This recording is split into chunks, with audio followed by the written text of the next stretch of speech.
Aya waktos dina kahirupan nalika sadaya karos hampa sareng teu mungkin. Sakapeung karasa pahit, seolah-olah teu aya jawaban pikeun doa anu diulang tanpa kenal capek.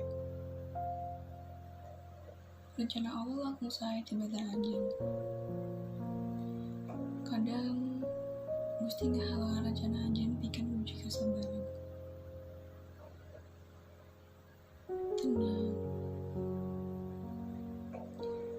Gusti lain henteu ngajawab doa anjeun.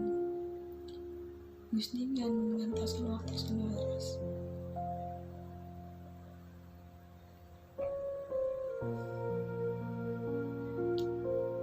Ayeuna anjeun prayogi nyaeta kasabaran.